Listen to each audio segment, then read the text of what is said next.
Good morning, and welcome to the 2023 second quarter earnings conference call hosted by BNY Mellon. At this time, all participants are in a listen-only mode. Later, we will conduct a question-and-answer session. Please note that this conference call and webcast will be recorded and will consist of copyrighted material. You may not record or rebroadcast these materials without BNY Mellon's consent.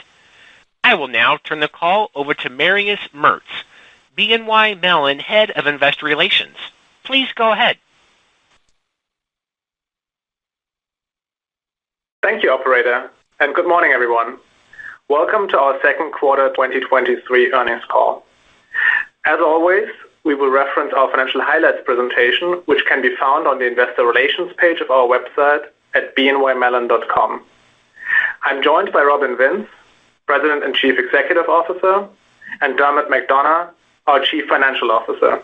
Robin will start with introductory remarks, and Dermot will then take you through the earnings presentation. Following their remarks, there will be a Q&A session. Before we begin, please note that our remarks include forward-looking statements and non-GAAP measures. Information about these statements and non-GAAP measures are available in the earnings press release, financial supplement, and financial highlights presentation, all available on the investor relations page of our website. Forward-looking statements made on this call speak only as of today, July 18, 2023, and will not be updated. With that, I will turn it over to Robin. Thanks, Marius, and thank you everyone for joining us this morning. Dermot will walk you through the financials for the quarter shortly, but in summary, the company delivered good financial performance amid a very dynamic operating environment, and we've continued taking actions to position the firm for higher underlying growth and enhanced operational efficiency over time. Referring to slide 2 of our financial highlights presentation, BNY Mellon reported second quarter earnings per share of $1.30, which was up 26% year over year on $4.5 billion of revenue, an increase of 5% year over year.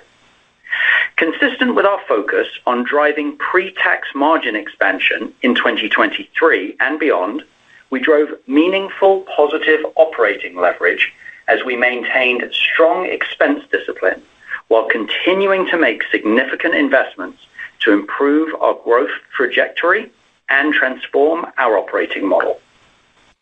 As a result, our pre-tax margin improved to 30%, and we generated a return on tangible common equity of 23% in the quarter. As I've said many times before, disciplined execution and consistent progress from milestone to milestone is the key to unlocking the financial opportunity inherent in our high-quality franchise. While we're conscious of the work ahead of us, we're pleased to see the momentum building across the company. First, we're getting an increasingly firm grip on our expense base. I'm proud of our people who are embracing the task of making BNY Mellon a more efficient and scalable company, which gives me confidence in our ability to deliver tangible results in 2023 and beyond. Remember, in January, we committed to essentially cut expense growth in half this year, roughly 4% growth excluding notable items in 2023 compared to roughly 8% ex-currency in 2022. Halfway through the year, I'm pleased to report that we're on track, even a little ahead of our plans. Second, the strength of our balance sheet, the resiliency of our business model, and our proactive balance sheet management continue to differentiate us with clients and create value for our shareholders. Net interest revenue and deposits were both bright spots in the quarter, and the Federal Reserve's 2023 bank stress test demonstrated our capacity to withstand an extreme stress scenario. As a result of the test, our preliminary stress capital buffer requirement remains at the regulatory floor of 2.5%. And while our overall approach to returning capital to shareholders remains unchanged, we increased our quarterly common dividend by 14% to 42 cents starting this quarter. Third, we remain laser-focused on driving sustainably higher underlying growth across the firm. We've talked before about the advantages of our business model. Businesses such as clearance and collateral management, Pershing, depository receipts, corporate trust, and treasury services offer us a breadth and diversification in comparison to traditional trust banks. We saw strength in some of these differentiated businesses in the second quarter, and new business pipelines are healthy across the board. And importantly, we continued pushing ahead with new, innovative client solutions that we expect to become growth accelerators for the medium and long term. Less than 2 years after hiring employee number 1, Pershing X is now live with Wove, our open architecture wealth management platform that addresses a major pain point in the advisory market by better integrating advisors' core applications. Wove allows us to integrate some of the best solutions from around BNY Mellon, including from our investment management business, as well as from leading third-party fintechs. Our launch at Pershing's Insight Conference in June has garnered significant early enthusiasm from clients and industry influencers who see Wove as a promising solution. The client pipeline is growing nicely, which we will report on more in the quarters ahead. More broadly, Wove is a proof point of our ability to execute at speed. We can deliver leading solutions quickly when we empower our people, surround them with the expertise and tools that they need, and drive forward with a product mindset, leveraging our great platforms. It's also a reflection of the change in mindset we are cultivating here, more commercially oriented with a greater sense of ownership and a greater focus on execution. I'll also call out Treasury Services, which continues to innovate in areas like faster payments and banking as a service. This quarter, the business announced a strategic alliance with Mobility Capital Finance, or MoCaFi, a Black-founded fintech whose mission is to enable underserved communities to access banking services. This is just the latest example of how we are deploying our capabilities to advance financial inclusion in an innovative way. Now, I've spoken in the past about the opportunity to do more things for our clients by connecting the dots for them through our One BNY Mellon initiative and how we're going to operationalize that. To help us realize this potential and more broadly to sharpen our commercial focus and elevate the client experience across the firm, in May, we welcomed Katinka Wallstrom as our first Chief Commercial Officer and member of our Executive Committee. In addition to taking on oversight responsibilities for global client management, I've tasked Katinka to embed One BNY Mellon into the operations of our company. It's important that we commercialize this opportunity through training, by properly incentivizing our people to collaborate across the firm, and by developing deliberate approaches to multi-product solutions. Stepping back for a moment, let me provide a few thoughts on the macro environment. We acknowledge that the path of interest rates, continued QT, and elevated U.S. Treasury issuance activity carry meaningful uncertainties for the environment in the months ahead. From our vantage point as the primary clearer of U.S. Treasuries and through touching roughly 20% of the world's investable assets, our data tells us that more than half of recent T-bill issuance has been absorbed by funds flowing out of the Fed's RRP, but a good chunk of the balance has come from the banking system. Most of the money market fund demand for T-bills has been concentrated at the very front end, as funds have been less comfortable extending duration past the end of July, ahead of an expected rate hike later this month, and continued uncertainty on the path of rates thereafter. We're also not seeing much foreign demand, as cross-border flows into U.S. Treasuries of all maturities are negative and have been for some time. Together, this is likely going to put some incremental pressure on domestic funding sources, funds, banks, and corporates, as well as state and local governments, to absorb upcoming supply unless T-bill prices cheapen materially from current levels. For this reason, we do expect some further pressure on deposit balances across the industry in the months ahead. As you would expect, we are positioning ourselves prudently given these uncertainties, but see these flows as benefiting our broader cash ecosystem. We manage over $1.3 trillion worth of cash on behalf of clients across deposits, money market funds, repos, and securities lending.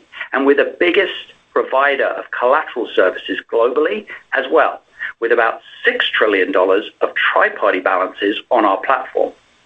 This $7 trillion of relevance to money market flows allows us to retain a connection to the money when it moves around various short-term investment alternatives, and allows us to help our clients find the right solutions for their investment needs. Let me conclude my comments on a reflective note. As I've acknowledged before, strategy matters, but execution and culture matter even more. As we close the books on the second quarter, we're entering the back half of the year with good momentum and confidence in our ability to drive change by executing consistently and at pace. Over the past couple of years, we've been able to attract high-caliber talent to upgrade multiple important roles across the company. Our existing team, together with these new leaders, are rising to the challenge of unlocking our potential. And it's clear to me that we have a tremendous opportunity in front of us by leveraging our unique combination of businesses, our preeminent client franchise, and the power of our culture and people. I'm encouraged by the initial progress over the past couple of quarters and excited about what lies ahead. With that, over to you, Dermot. Thank you, Robin, and good morning, everyone. Let me start on page 3 of the presentation with some additional details on our consolidated financial results in the second quarter. Total revenue of $4.5 billion was up 5% year over year. Net interest revenue was up 33% year over year, primarily driven by higher interest rates, partially offset by changes in balance sheet size and mix. Fee revenue was down 2%, driven by the sale of Alcentra in the fourth quarter. The mix of cumulative AUM net inflows and lower FX revenue on the back of lower volumes and volatility, partially offset by the abatement of money market fee waivers. Firm-wide AUCA of $46.9 trillion increased by 9% year over year. This increase reflects the impact of higher market values, client inflows, and net new business. Assets under management of $1.9 trillion decreased by 2% year over year.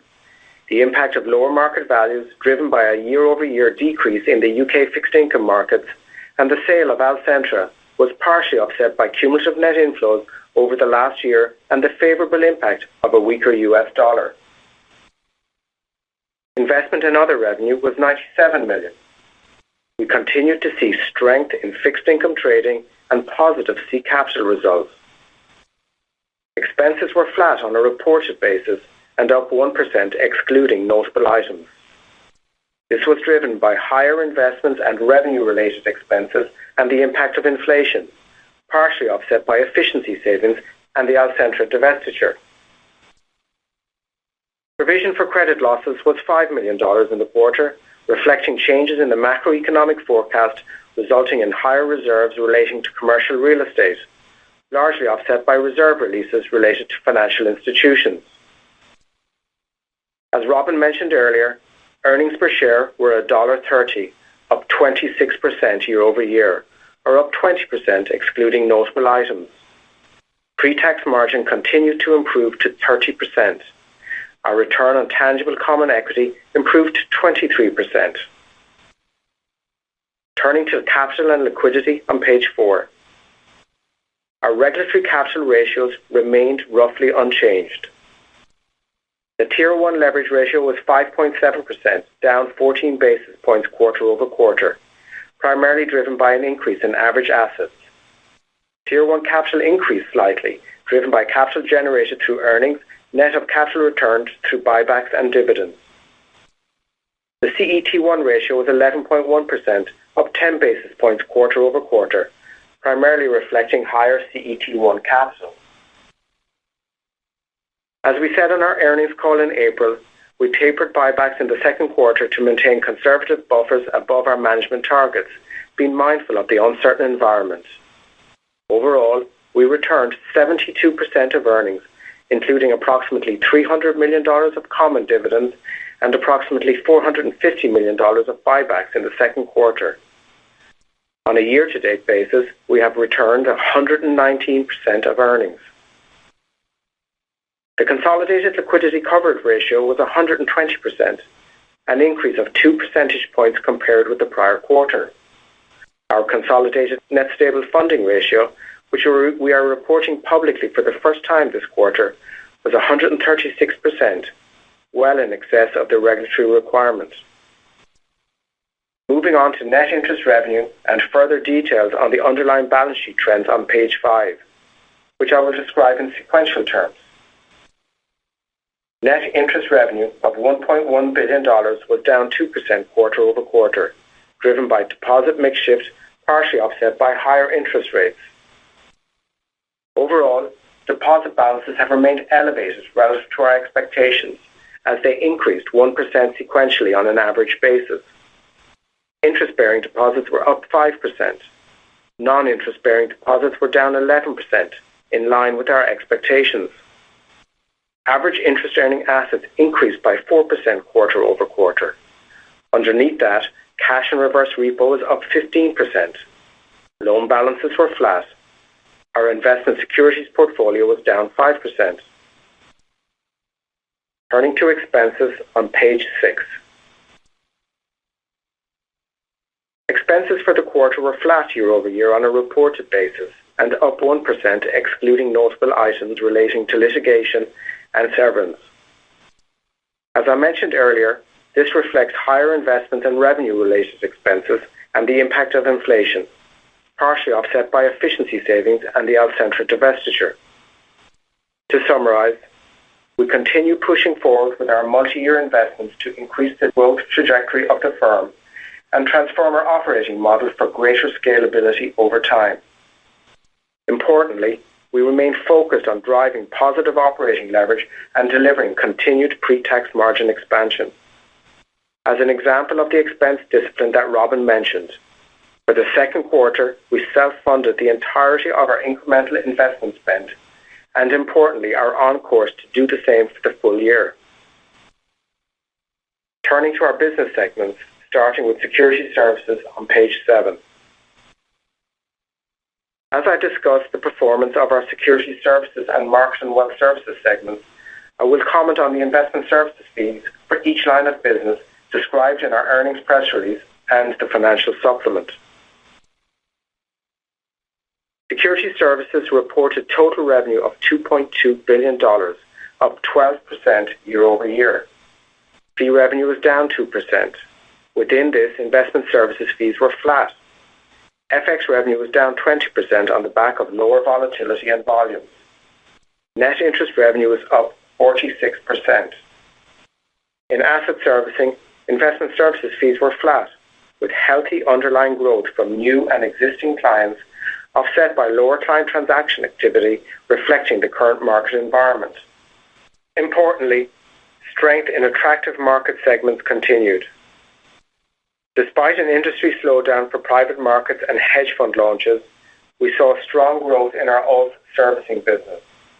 High single-digit growth in both ETF AUCA and number of funds serviced continued.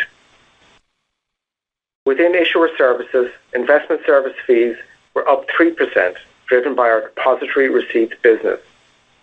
Here, the impact of a large client corporate action in the current quarter was tempered by the absence of Russia-related client activity in the second quarter of last year. Next, Markets and Wealth Services on page 8. Markets and Wealth Services reported total revenue of $1.4 billion, up 10% year over year. Fee revenue was up 5%. Net interest revenue increased by 24%. In Pershing, investment services fees were up 4%.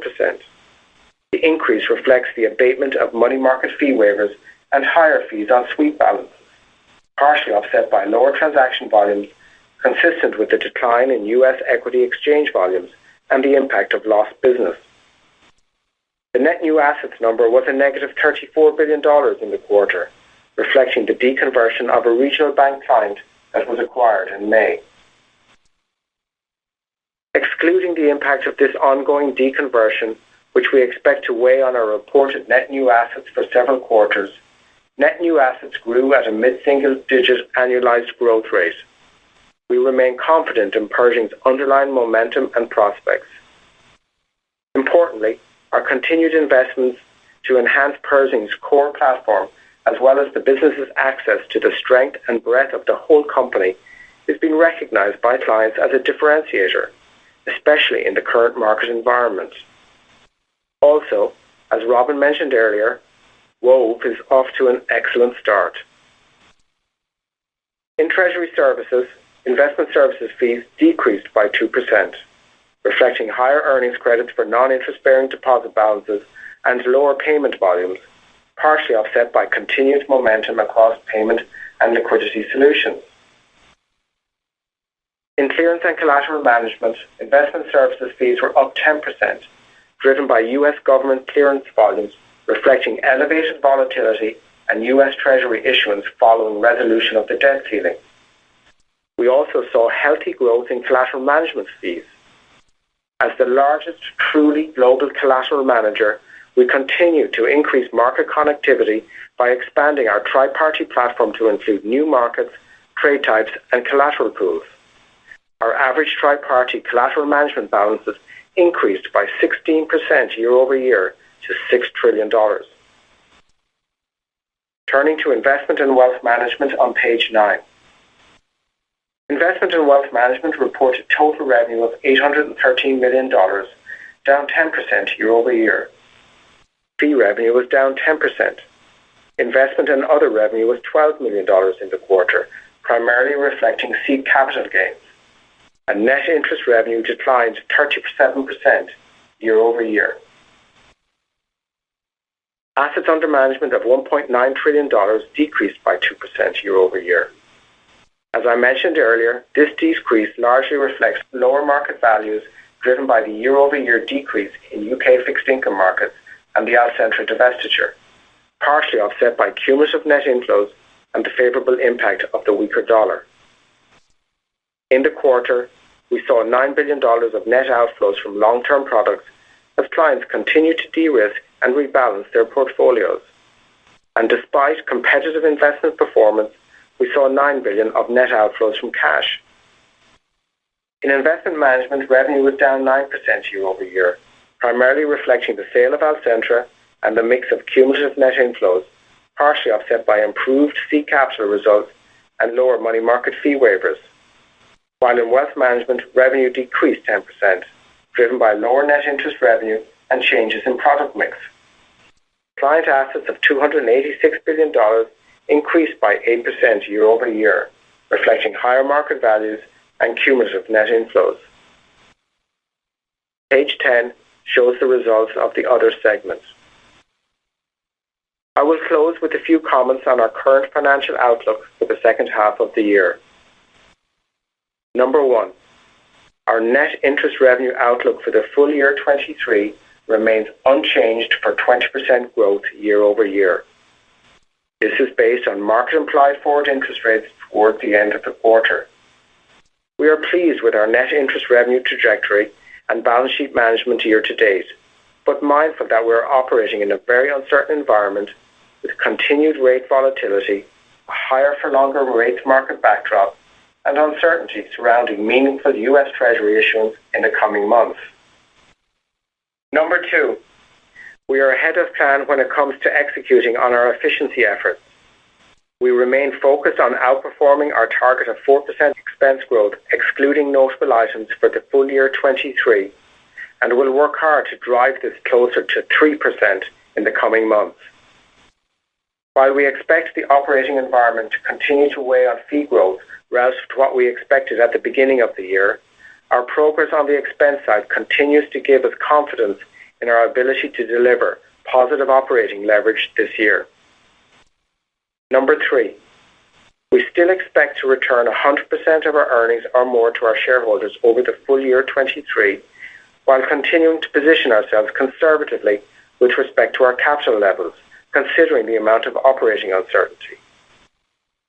In conclusion, I am pleased to report that the company continues to perform well against the backdrop of complex operating environments, and we continue to execute with a great sense of urgency against our growth and efficiency initiatives.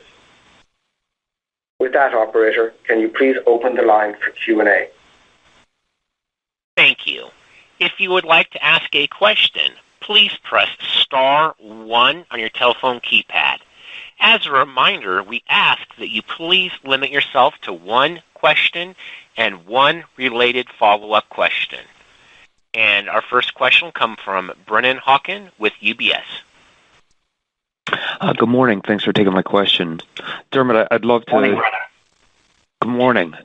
Dermot, I'd like to start with what you just touched on, the unchanged NII outlook. Curious what you're seeing as far as deposit cost pressure. We've begun to see that emerge.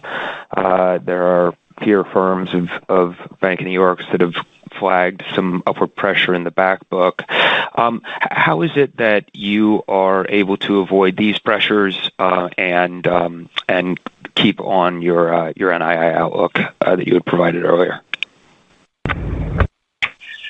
Thanks for the question, Brennan, and good morning, everyone. So I will accept the fact that the pressures are there, but I think the team is doing a great job managing both sides of the balance sheet in a very dynamic environment. So if we kind of look at the first half of the year, I think we're very pleased with where we've come out in the first half of the year and feel we're on a very good footing for the back half of the year.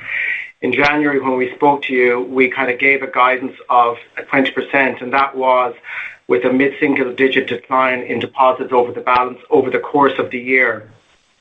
If you reflect on the 2 quarters just behind us, we had elevated deposits in Q1 on the back of uncertainty around regional banks. We had elevated deposits in Q2 on debt ceiling, which really speaks to the strength of our balance sheet and the strength of our franchise and clients looking to use us in times of uncertainty.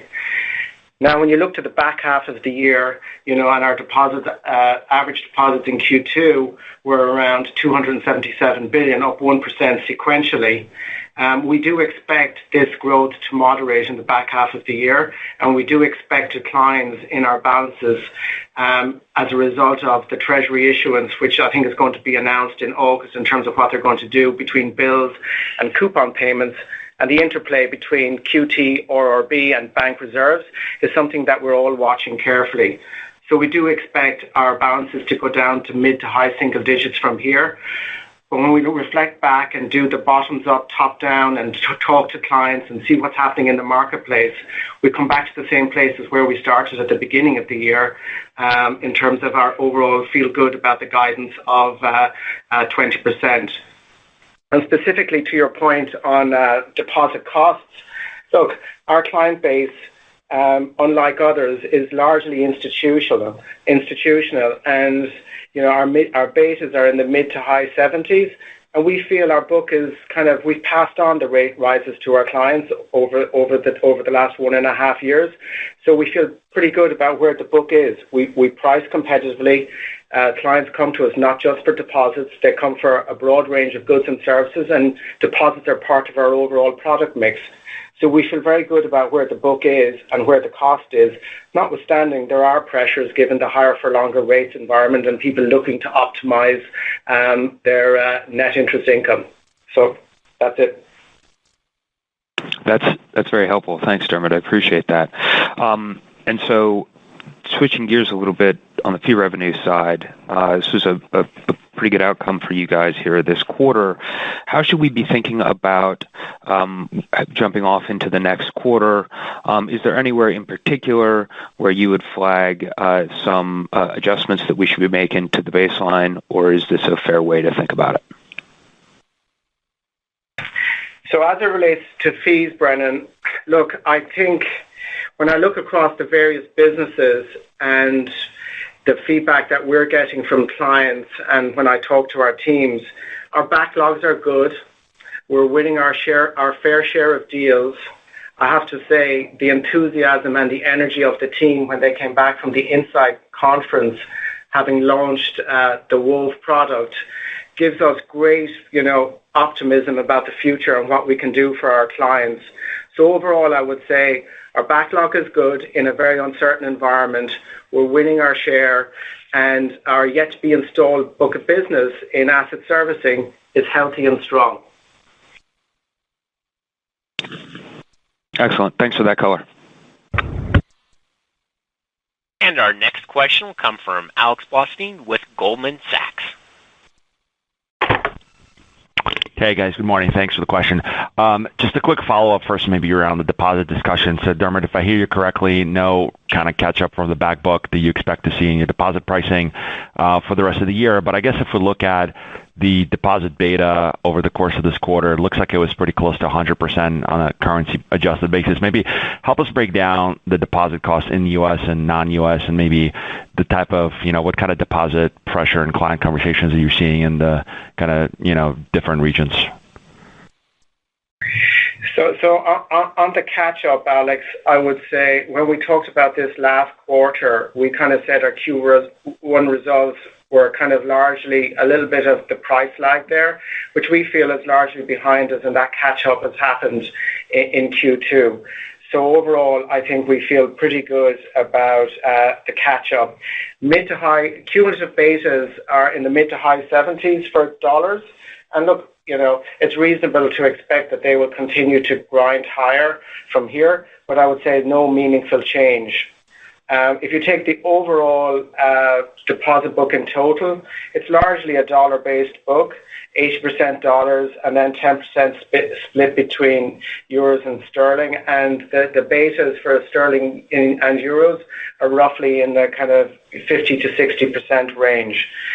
And then I'll just reiterate the point, and I think it's a very important point, the deposit book is largely institutional, sophisticated clients, and we've really repriced our book quite efficiently over the last 1.5 years, and that's really the message I'd like to leave you with. Makes sense. Thank you. And then, Robin, a question for you, maybe a little bit more on the strategic side. When we look at the investment management business at BNY Mellon, there are some areas that one could maybe characterize as sort of subscale. The organic growth has been muted, and obviously margins is something you guys, as previously said, you need to sort of work on. So are there any strategic areas where you feel like you could, address some of these issues by either divesting or, adding scale to businesses that are subscale? So just kind of thinking more holistically about that business in the context of BNY Mellon. Yeah, thanks for the question, Alex. Obviously, this is an area, a segment that we spent a lot of time on. Just to remind you, we did a series of strategic reviews all across the company, going back over the course of the past 9 months. We've looked at every function, we've looked at every business, and we did spend a particular amount of time digging in to our investment and wealth management segment. Look, in terms of IM in particular, if you think about it as part of the IWM segment, 2 years ago, that whole segment was a 30% pre-tax margin segment. There's no reason to think we couldn't get back there over time, but there are a series of different things that we have set out to do ourselves, and so the execution of all of that's going to be really important. There's going to be a combination of improving top line, what you'd expect in terms of really focus on meeting client needs, strong investment performance, new products, etc., and also some of the de-siloing and expense management that's really in there. But the thing I'm going to call out to you, which I really think of as the BNY Mellon superpower, and I think everyone needs to have a superpower these days in investment management, is our distribution. And so that's a place where strategy for the whole company really meets strategy for investment management, because if you step back from the way that we were organized, investment management was its own silo in the company, and frankly a bit landlocked over there in its silo. But our distribution capabilities, $2.5 trillion worth of retail distribution as one example, but obviously we have other distribution as well in the company on the institutional side, was separately landlocked over in a different corner of the company. So our plan here is really to lean in to what we think of as one of our superpowers, distribution, and then allow the business in this newly configured format to really be able to stretch its legs in this non-siloed format and then go from there. And we think that that's a good path forward. Great. Thank you both. Thank you. And we'll take a question from Betsy Graseck with Morgan Stanley. Hi, good morning. Morning, Betsy.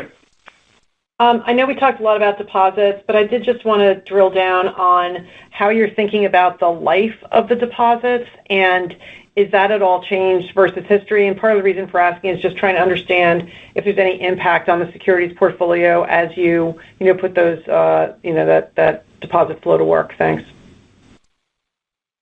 When you say life of deposit, Betsy, do you mean like tenor and duration of the deposit that stays with us? Just to clarify the question.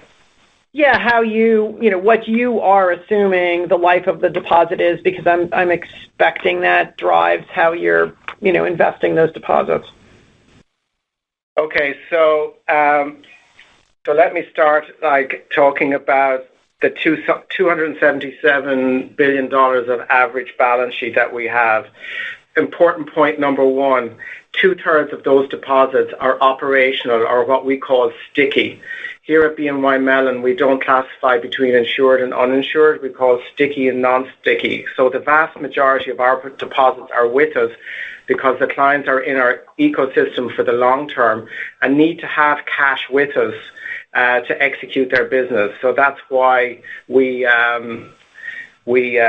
think about it in that way.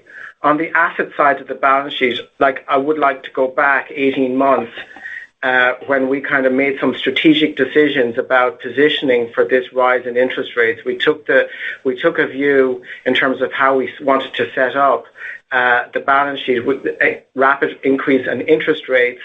And so we've done a lot of work last year in terms of repositioning the portfolio in terms of higher for longer. 60% of our portfolio is in AFS. And a big part of that is 60% of the portfolio is also fixed, that has a weighted average maturity of about 4 years. So think of about rolling off a quarter every year. So if you take on the asset side, the amount of money that we have in cash, plus the amount that's rolling off from fixed to floating, and the investment yield pickup of that is about 300 basis points.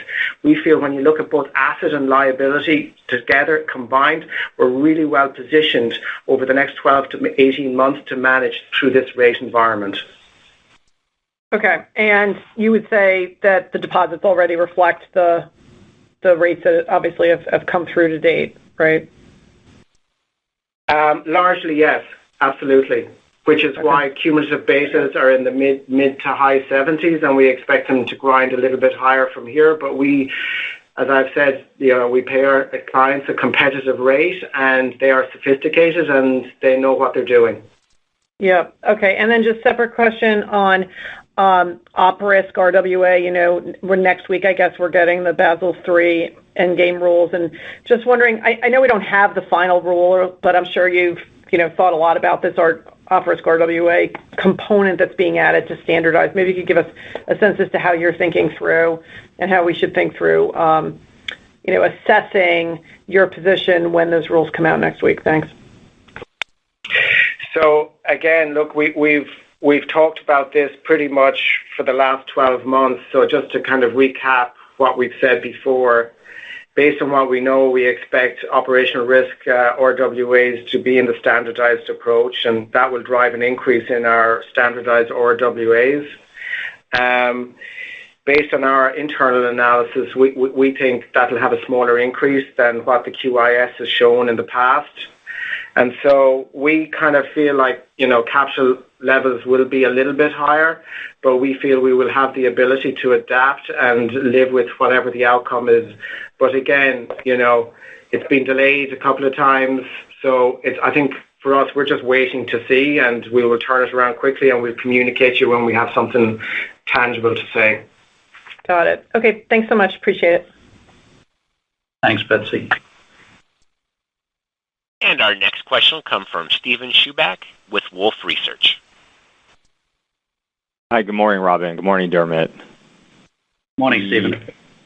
So wanted to dig into non-interest-bearing deposits. They're now firmly within your 20 to 25% guidance or target range.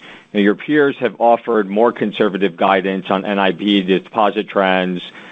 I know some of your businesses in your mix is pretty unique or idiosyncratic, but wanted to just better understand what's driving the resiliency in NIB trends and your confidence level at that 20 to 25% range is still appropriate.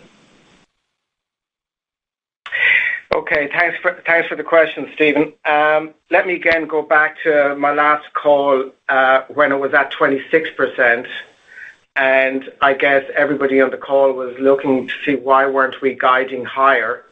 And we kind of said history has told us that through the cycle and the trough, our history and our experience, and we have data going back 20 years, and we look at that, the history tells us we should be in the 20% zip code. So we've done very much a bottoms-up analysis looking at the history. Important point to make here is our mix of businesses today is a little bit more diversified than it was 20 years ago, pre-merger 2007. We have a more diversified range of business, as you said. We have corporate trust, treasury services, asset servicing, clearance and collateral management.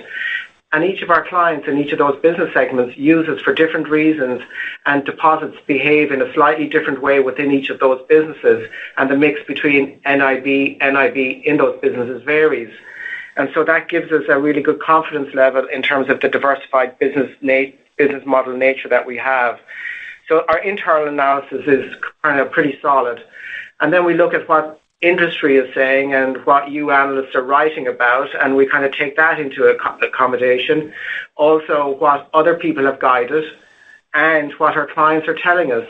And we take all of that together, and we kind of feel, at the end of the day, consistent with what we've said in the last two quarters, is 20% is as best we can give you in terms of through the cycle, which importantly then feeds into our NII guidance of 20% over the course of 12 months.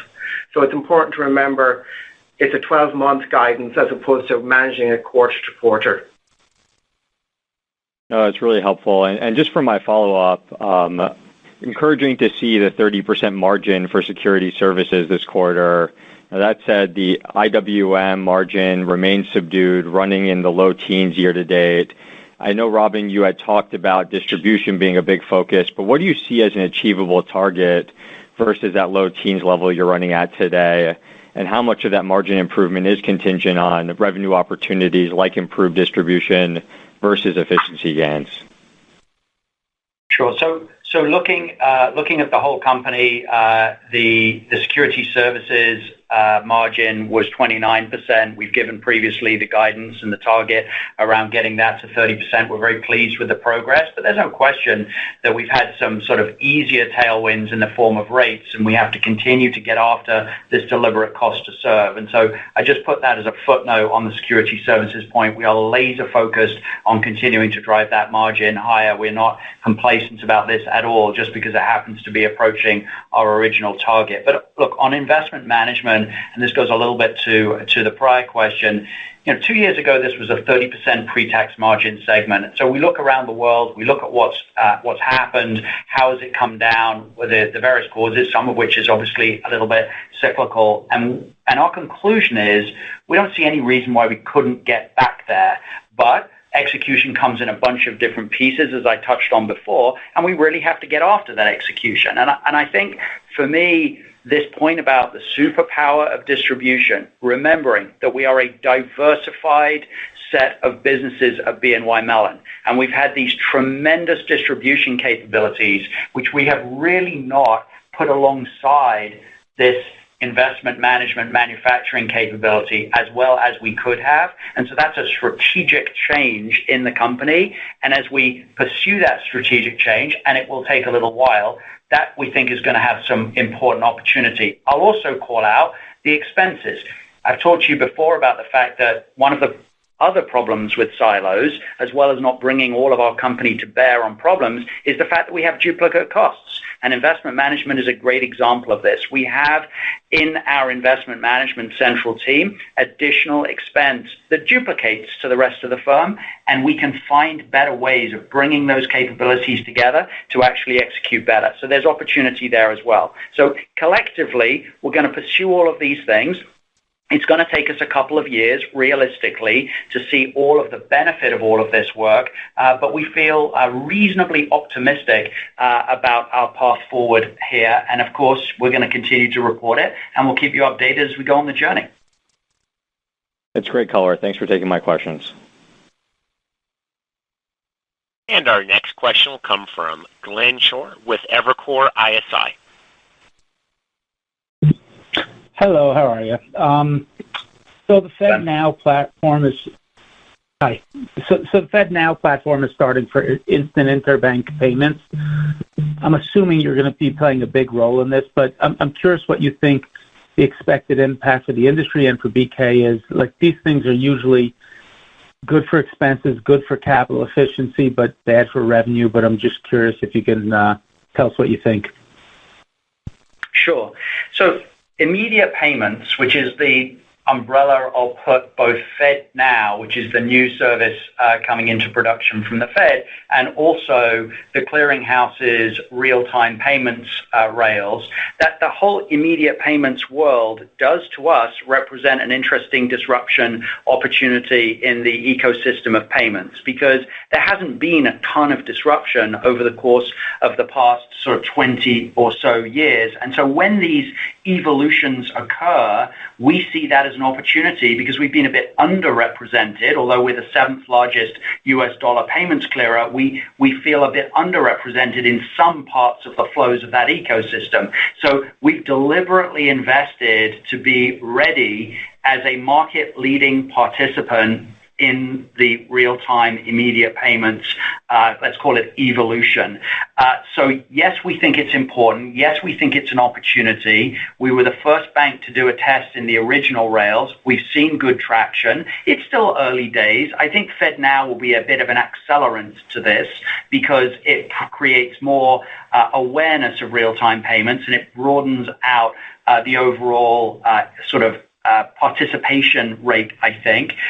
We've been very involved in with them on this initiative, and we're trying to position our payments platform as rail agnostic. And so clients of ours can come to us and say, hey, BNY Mellon, I want to make a payment. They don't need to care about, is it going to be FedNow or is it going to be the RTP rails? How do they want to migrate away from checks? How do they want to treat it a payment on the FedWire versus ACH versus one of these new capabilities? And remember, we wrap them in new services, so the ability to offer real-time request for payment, bill pay capabilities, the ability to wrap additional fraud services in this whole thing, we think this will be quite an interesting evolution. And to your point about volumes versus price, one of the good things about being a disruptor, when you don't have as big a share of some of the credit card flows and some of those other things, which admittedly have a higher price on them, we aren't. So we get the opportunity to bring this unconflicted approach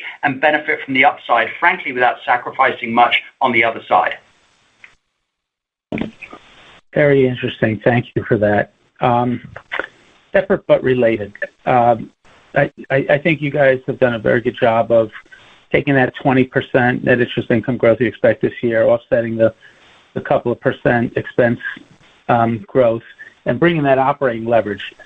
I'm trying to think out loud. The mid to high single-digit expected deposit decline in the back half makes for a tougher full year 24.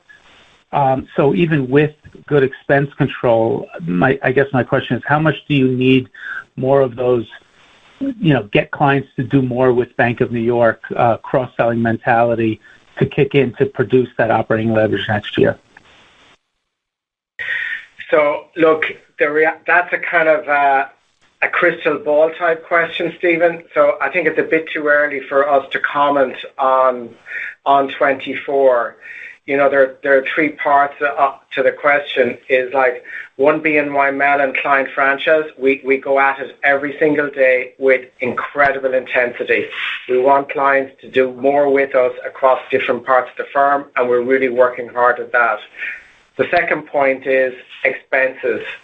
2 quarters in, we're very pleased with where we are. We like the forward in terms of how we're executing and how the firm has set up to execute. I will remind you, like this time last year, we conducted a bottoms-up exercise where we took 1,500 ideas across the company from all our team members around the world, put a bit of investment dollars behind it, digitization, automation, and eliminating manual processes. And in the expenses flat quarter over quarter, you're beginning to see the dividends of that paying through. And importantly, in my prepared remarks, I said that we funded the entirety of our investment plan from the second quarter from efficiency. And we expect that to continue over the medium term. And then NII, we'll just prepare as we go, and the outlook is uncertain, but we'll manage through it. Glenn, I'll add one thing to that, which is, as you look across our strategy, we were very clear at the beginning of the year about what we wanted to achieve this year.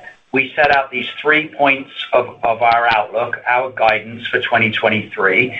And of course, the year is always going to evolve a little differently than you imagine it will right at the beginning of the year. And we've certainly had a year like that this year, where we've had unexpected things happening in all quarters of financial markets. And so what we have done is we've stuck very deliberately to our medium-term plan. And we've not allowed ourselves, while we manage every quarter, of course, very deliberately, every individual thing that we're doing every day, generating more fees, focused on NII, focused on expenses, what we're really doing is preparing our company for this medium and longer term journey of delivery and achieving our objectives. And so there are always going to be a little bit of pluses and minuses in the quarter, but we really think that sort of broader strategy is what we're about, just deliberately executing and bringing the culture to bear. So I hear you on the next couple of quarters, but I would just continually remind you and put you back to that guidance that Dermot mentioned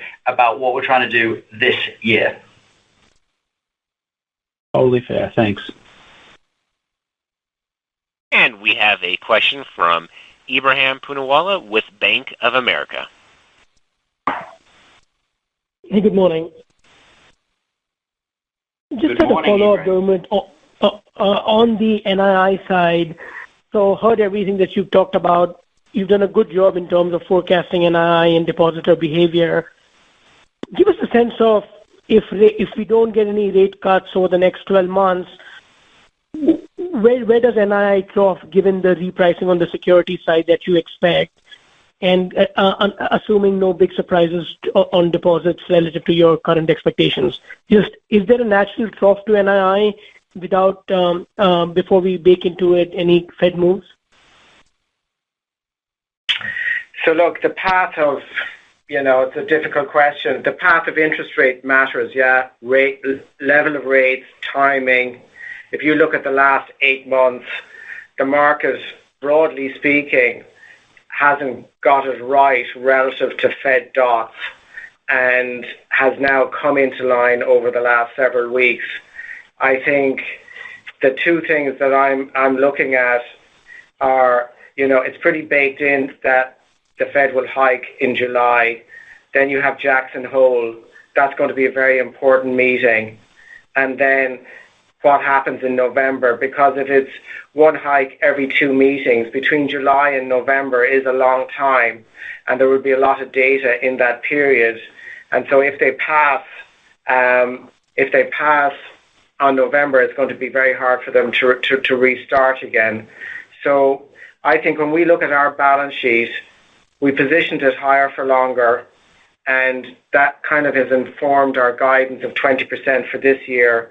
And the book, over the next 12 to 18 months, we're broadly neutral on the outcome for rates up a little bit or rates down a little bit. And that's kind of how we think about it. Got it. And I guess just one follow-up maybe. Robin, you made efficiency improvement a huge focus for the last year or two. And as we think about, and without sort of asking for guidance into next year, as we think about these efficiency benefits to the bottom line, should we think about it in increments, much like you achieved it this year, or should we expect a larger move at some point as you've had the time to assess operations and maybe we see something larger next year or so? It's an important question, Ibrahim, and I'm going to frame it slightly differently to you, which is we have focused on things that are going to be relatively quick wins associated with cleaning things up that we thought were inefficient. And we've also laid out for ourselves a series of medium-term things and a series of long-term things. And so we have a variety of initiatives in each of those buckets. Of course, we've been executing on them in parallel, but you only see the benefits of some of the shorter-term things right now. So Dermot gave you the example of the ideas that our people generated, and we're going after those, and we said those were sort of a 3-year or so implementation to get after that. We've talked about the fact that we did some work, some delayering in the organization at the end of last year into the beginning of this year, which has been quite helpful. That's also been a slightly shorter term thing. At the same time, we're looking very deliberately and remembering that we are essentially a diversified financial services company because of all of these different businesses that we have. And we have a lot of embedded platforms within that. Platforms that have been operated in sort of non-platform ways as a result of our sort of slightly siloed past. So now we're getting after organizing those things a little bit differently. And as we organize that, there'll be some expense benefit from that. But also then, having organized them in that way, we get to really deliberately go after the duplication of systems and processes that are inside the company. And that's also when we really get to go after the digitization. So it's harvesting a little bit for the short term, focused on the things that we think make the company a well-run company, organizing ourselves to be able to structurally operate ourselves as we think of the company, and then harvesting the benefit of that. So there's a 1-year story, a 2, 3, 4, 5-year story associated with doing all of those things. But as with everything, we have to execute it really well. And we want our people to come along with us on that journey, because a lot of this is change of behavior from how people have worked in the past, which is why we have a strategy. We're laser focused on the execution, and culture really matters. Got it. Thanks for the color. Thank you. And we have a question from Ken Ustin with Jefferies. Hey, thanks. Good morning. Just a follow-up to your point about being able to beat that expense expectation on for the year, and in reaction to a little bit different outcome on the fees than initially expected. I just wonder if you could just talk to us about both sides of that. Number one, the beating on the expense side, is that doing anything incremental in terms of either the severance effects or delaying investments, or is it just the core? And on the fee side, I'm just wondering if you can kind of catalog for us, which businesses have underperformed a little bit, and do you have a better line of sight for a better rate of change for those going forward? Thanks. Okay, so I'll take that on the expense side. So, like, the guidance was 4%. Okay, so, and that's kind of down from 8% ex notables, ex currency. Important point to kind of stress there. And so then it's like it really comes down to executing and operational excellence in everything that we do on all the points that Robin made. And I think the executive committee and the firm and the team coming together and seeing that it can be done in a different way and then executing on that. If you double click into different businesses, and let's take the Market and Wealth Services segment for a second, that's a segment that has a mid 40% margin. We're growing that segment. We're investing in that segment. We're putting big budget dollars to work there, and that's evidenced by our launch of Wove. If you go to our Securities Services segment, that is about increasing our margin through the cycle to 30%. And within that, we're insanely focused on our cost to serve. Automation, digitization, serving our clients in a more differentiated way that brings down our cost to serve. So it does mean different things to different businesses at different points in the cycle. But in the first instance, it's all about how we show up and how we execute. On the fees, I think generally we feel very good about our backlog. We feel very good about the pipeline. We're winning our share of what the market has to offer, and our clients like what we have to offer. So on the forward, we feel we have excellent momentum and we're executing well with our clients. Thanks a lot. Thanks, Ken. And moving on to Brian Bedell with Deutsche Bank. Great, thanks. Most of my questions have been asked and answered, but maybe just to follow on the One BNY Mellon initiative, maybe on the revenue side of that, it sounds like obviously there's a lot of low-hanging fruit on the cost side. That will run well over the next 1 to 2 years, but on the revenue side of that, I guess how would you, just in a comparison perspective, relative to expenses, how would you cite the revenue potential for One BNY over the next couple of years, and if you can point to any one early example of cross-sell traction? Sure. So let me, Brian, I'm going to split this into two pieces. So one is specifically on One BNY Mellon, which we think of as increasing wallet share with our clients, being able to do more with existing clients, also attract new clients, of course, to the platform, and sort of dealing with this issue that the median client at BNY Mellon is a consumer of products from one of our businesses. So that started as an initiative. If I really look back to the very origin of it, it was almost a bit of a movement. So it was a hearts and mind exercise around getting people focused on the fact that this was an opportunity. And that was a good way to start.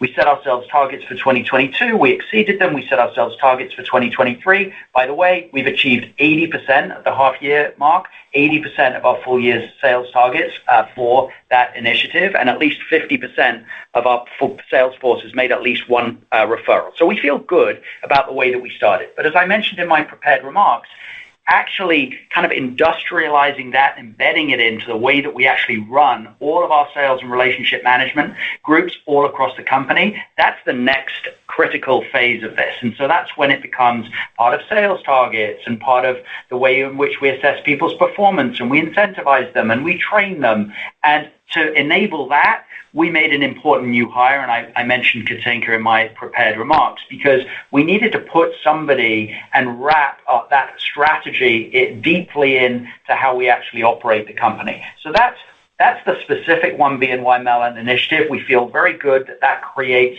an underlying boost to whatever our growth would have been without that on the new business side.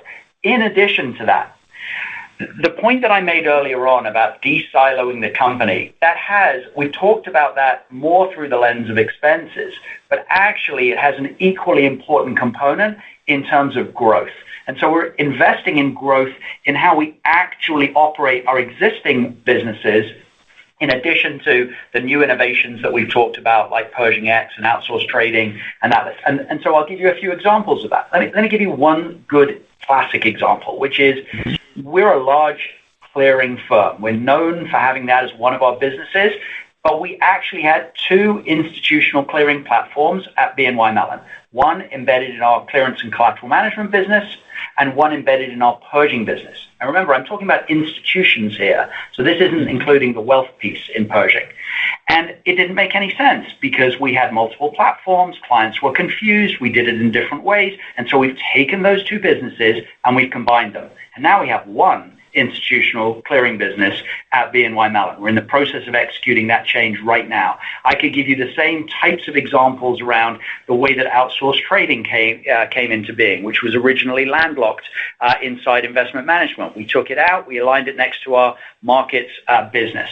We have another example of that with trading that we do for certain clients where we had multiple examples.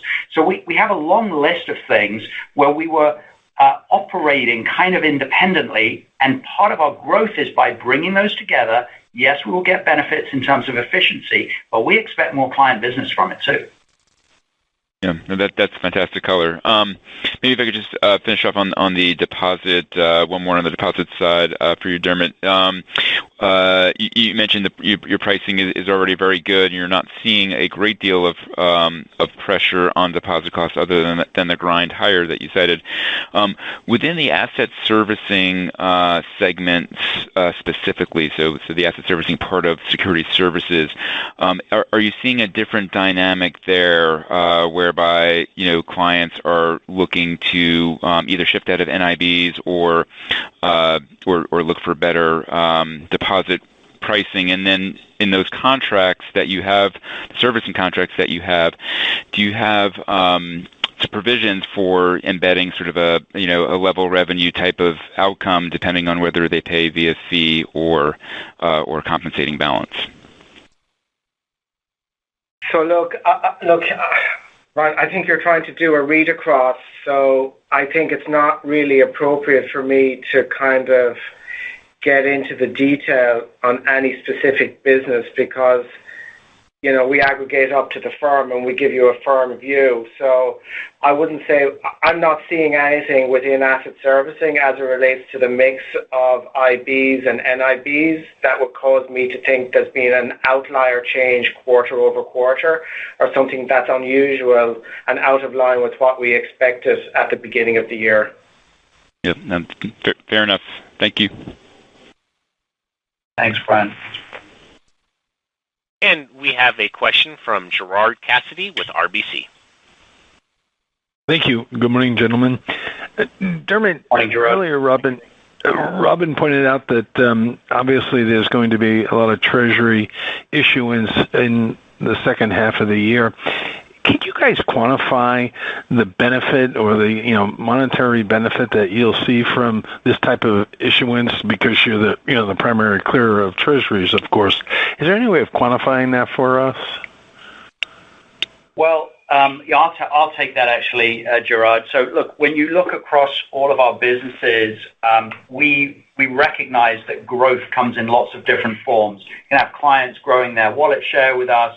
We can have market appreciation. We can have transaction balances. The total addressable market can go. There are different ways in which we see opportunity. And in the treasury market, given the role that we play in the treasury market, at the end of the day, more treasuries is a benefit for us because there are more treasuries that get traded in the market. There are more treasuries that need to get funded in the market. There are more treasuries that get issued in the market. So there's a broader set of benefits there, and you've seen that as we've reported some of our results in clearance and collateral management, which obviously has been a growing business. Now, that business isn't only about treasuries. It's also about international clearance. It's about global tri-party outside of the U.S. So I don't want you to zero in and only think about that being driven by treasuries, but clearly treasuries is a market we serve, and so when there are more of them and more activity, we regard that on average as good.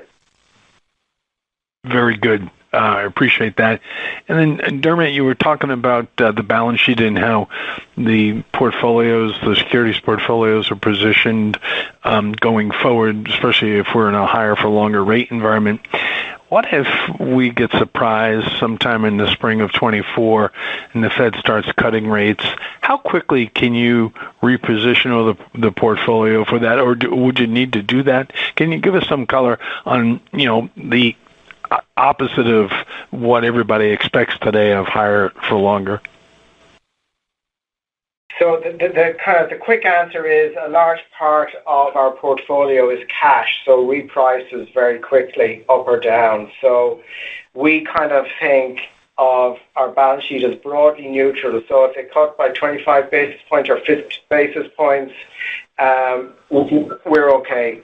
I think also our CIO has taken, a couple of, a little bit of protection on NII for 24 in terms of locking some of the gains in. So I would say, again, to the question a little while ago, we're broadly neutral up or down over the next 12 to 18 months.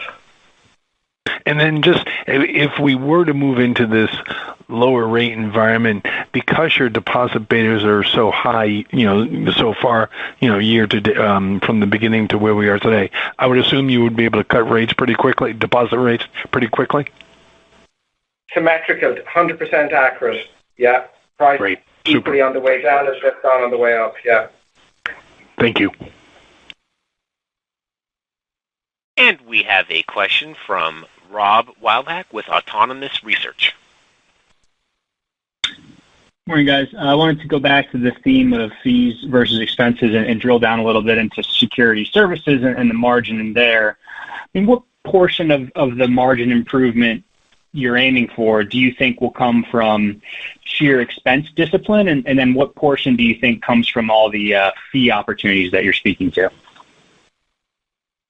So I'm not too sure I would like to give guidance at that granular level of detail, but what I would say is Emily and Roman are intensely focused on delivering a better cost to serve model than what we've done in the past. And we want to give clients a better experience with respect to automation, digitization, and how we deliver our products to them. And so that is an intense focus of the team. Also, we feel we have, we're the world's largest custodian. We're number one in a lot of different things in the security services space. And so we like our hand. We're winning our share. As I said earlier, our backlog is very strong. And we have a good medium-term opportunity set in front of us that we're looking to win and execute on. Our yet to be installed book of business is very healthy. So I think we're going after the two legs with equal intensity, and both will deliver that margin of 30% through the cycle. Very important. This quarter we had a nice healthy pickup from the rate backup, but as Robin said in an answer to another question, we're just not relying on that. We know we have a lot of work to do, and we're getting about it. Thanks, Dermot. And then just one more on Pershing, excluding the deconversion, performed pretty well again in terms of net new assets. Can you speak to some of the drivers there? Remind us what the revenue impact is and how you're thinking about the pipeline for that business specifically. So don't want to do, a revenue outlook based on the deconversion because I don't think it's right to talk about any single particular client. But what I would say, ex the deconversion over the quarter, we had 4% growth. Pershing is a business that's grown really well over the last number of years. We're very competitive. We're number one, top three in different things. And so I would say the feedback from our conference in Florida, Insight, where we launched Wove, was really, really good. And Robin spoke about this at length in terms of, the appetite about Wove. So we kind of think over the next several quarters, we like the business momentum. We have a lot of stuff in the pipeline. I think come October, we're going to have a couple of deals that we're going to be able to talk to you about that are quite exciting and will make you feel pretty good. Okay. Appreciate the call. Thank you. And our final question comes from the line of Rajiv Bajia with Morningstar. Good morning, and thank you for taking my question. Just on that Pershing business, can you remind us how much of your revenue is from RIA custody side? And then can you talk about what you're seeing from a competitive standpoint? Goldman Sachs seems to be expanding in this area. Investment has partnered with FNZ. SEI has also made some moves here. So curious how you see the competitive landscape evolving. Sure, Rajiv. Look, we don't split out the RIA versus the broker-dealer. As you know, we're number one in broker-dealer, and we're in the top 3 in RIA, so we're clearly a market leader. It's interesting the names that you picked because none of them are in the top 3 on either of those measures. So having said that, we're obviously not complacent about newer entrants into the market or other people who want to sort of get into this. But this is a business that we've been in for a long time. We understand it and we have scale. I'm just going to repoint you to the $2.3 trillion of assets on that platform that we think gives us a tremendous starting point with clients, and then the innovation that we've got in it.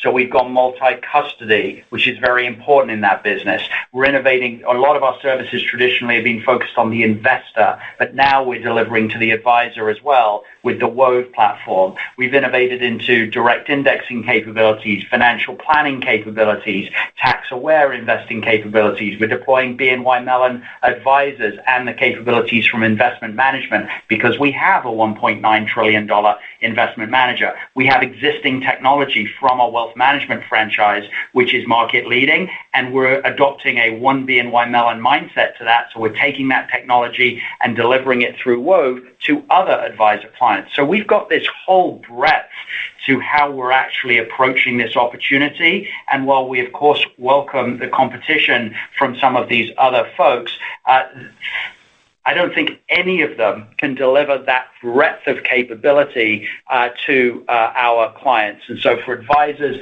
and investors, we feel very good about our direction of travel in this business. Thank you. Thank you. And with that, that does conclude our question and answer session for today. I would now like to hand the call back over to Robin with any additional or closing remarks. Thank you, operator. And thank you, everyone, for your interest in BNY Mellon. If you have any follow-up questions, please reach out to Marius and the IR team. Be well. Thank you. This concludes today's conference call and webcast. A replay of this conference call and webcast will be available on the BNY Mellon Investor Relations website at 2 p.m. Eastern Standard Time today. Have a great day. Thank you.